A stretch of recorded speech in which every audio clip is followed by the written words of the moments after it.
ჟოტას ხელფასი ოჯახს ლივერპულის დიდსულოვანი საქციელი ჩხუბი თეთრ სახლში ჯონ ჯონსმა შესაძლოა კარიერა განაახლოს. გუნდში მეომრები გყავს ნასერ ალ-ხელაიფი მსოფლიო საკლუბო ჩემპიონატზე. მათი ბრძოლა ასე დასრულდება დემეტრიუს ჯონსონი ილია ისლამის დაპირისპირებაზე და სხვა მრავალი სიახლეები ამ ვიდეოში. ჟოტას ხელფასი ოჯახს ლივერპულის დიდსულოვანი საქციელი. ავტოავარიის შედეგად ტრაგიკულად გარდაცვლილი დიეგო ჟოტას კონტრაქტის ვადა ლივერპულთან 2027 წლის ზაფხულში იწურებოდა და მერსესაიდული გრანდის ხელმძღვანელებმა დიდსულოვანი გადაწყვეტილება მიიღეს. ისინი ხელშეკრულებით გათვალისწინებულ ხელფასს პორტუგალიანი ნახევარმცველის ოჯახს ჩაურიცხავენ და გარდა ამისა მის შვილებს სწავლის ფულს მთლიანად გადაუხდიან. ჟოტასთან დაკავშირებულმა ტრაგედიამ ლივერპულის წინა სასეზონო მზადებაშიც სერიოზული კორექტივები შეიტანა. კლუბი 4 ივლისს უნდა შეკრებილიყო, თუმცა მომხდარის გამო ფეხბურთელებს დამატებითი დასვენების დღეები მისცეს და მზადების დაწყება 7 ივლისისთვის გადადეს. 13 ივლისს უკვე პრესტონთან საკონტროლო მატჩია დაგეგმილი, რის შედეგადაც წითლები იაპონიასა და ჰონგ-კონგში აზიურ ტურნეს ფარგლებში გაემგზავრებიან. ცნობისთვის დიეგო ჟოტა თავის ძმა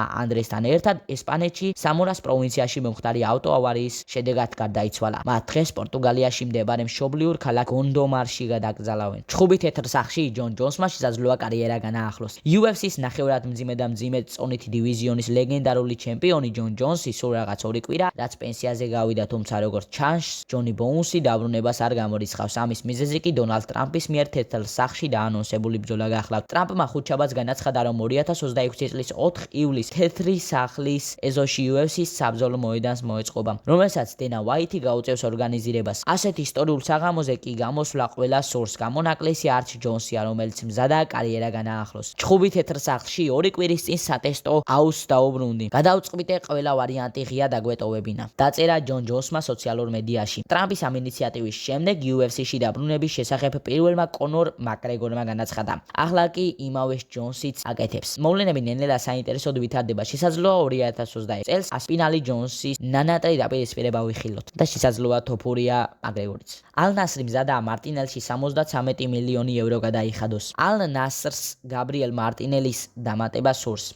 ამის შესახებ თალკ სპორტი წერს. გამოცემის ინფორმაციით არაბული კლუბი მზადაა, რომ არსენალის ვინგერის სანაცვლოდ 73 მილიონი გირვარქა სტერლინგი გადაიხადოს, რაც ინგლისური კლუბისთვის შესაძლოა რეკორდული ტრანსფერი გახდეს. ასევე იწერება, რომ მარტინელი ლუის დიასის ალტერნატივად განიხილება, რომლის ტრანსფერი ამ მომენტისთვის წარმატებისგან შორსაა. ლივერპული მის გაყიდვას არ აპირებს. შეგახსენებთ, რომ გასულ სეზონში მარტინელიმ ყველა ტურნირზე 51 მატჩი ჩაატარა, 10 გოლი და 6 ასისტი მიითვალა. ბრაზილიელ ფეხბურთელს არსენალთან მოქმედი კონტრაქტი 2027 წლამდე აკავშირებს. ტრანსფერმარკეტზე მისი საბაზრო ღირებულება 55 მილიონ ევრო შეადგენს. გუნდში მეომრები გყავთ ნასერ ალ-ხელაიფი მსოფლიო საკლუბო ჩემპიონატზე. პარი სენ-ჟერმენის პრეზიდენტმა ნასერ ალ-ხელაიფი მსოფლიო საკლუბო ჩემპიონატზე ისაუბრა. ხვიჩა კვარაცხელიას გუნდი უკვე მეოთხედფინალშია და მისი მეტოქე ბაიერნი იქნება. მატჩი 5 ივლისს გაიმართება. ფეხბურთელები, მწვრთნელები ყველანი მოტივირებულები არიან. ამ გუნდით ვამაყობ. ბიჭები ნამდვილი მეომრები არიან.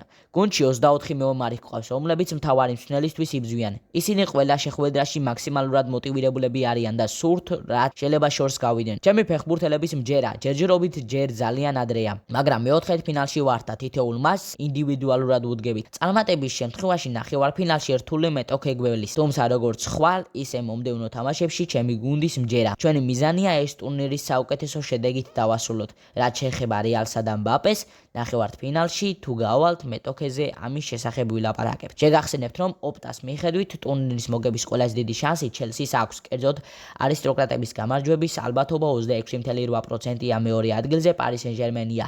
პარიზელების მოგების შანსი 24.9%-ია, მადრიდის რეალის კი გამარჯვების ალბათობა 16.9% აქვს. მათი ბრძოლა ასე დასრულდება დემეტრიუს ჯონსონი ილია ისლამის დაპირისპირებაზე. ისლამ მახაჩევმა მსუბუქი წონითი დივიზიონის საჩემპიონო ტიტული დათმოდა. ქვესაშუალო წონაში გადაინაცვლა, თუმცა მასა და ილია თოფურიას შორის შესაძლო დაპირისპირებაზე საუბრები არც სპორტულ მედიასა და არც MMA-ის სამყაროში არ წყდება. ფონი ზუსტად ისეთია შექმნილი, როგორიც კონორ მაკგრეგორისა და ხაბიბ ნურმაგომედოვის ბრძოლამდე იყო. შესაბამისად, ყველა ელის, რომ UFC-ს ხელმძღვანელები ადრე თუ გვიანი ისლამი ილიას შეხვედრას ჩანიშნავენ. ასეთივე აზია ლეგენდარული მებრძოლი დემეტრიუს ჯონსონი, რომელმაც ასეთი კომენტარი გააკეთა. მიუხედავად იმისა, რომ მახაჩევი და თოფურია უკვე სხვადასხვა დივიზიონებში იბრძვიან და შესაბამისად სხვადასხვა მიზნები აქვთ, ბევრის მსგავსად მეც დარწმუნებული ვარ, რომ მათ ორთაბრძოლას ვერსად გავექცევით. როგორ დასრულდება ეს ყველაფერი? პროგნოზების გაკეთება რთულია, მაგრამ ჩემი აზრით ისლამი ილიას ტეიქდაუნ შეუსრულებს და საბმიშენით გაიმარჯვებს. ასე ისაუბრა დემეტრიუს ჯონსონმა. და ესეთია დღევანდელი სპორტული სიახლეები. თუ მოგეწონათ ეს ვიდეო და ლაიქეთ, გამოიწერეთ არხი და გემშვიდობებით. მომავალ შეხვედრამდე.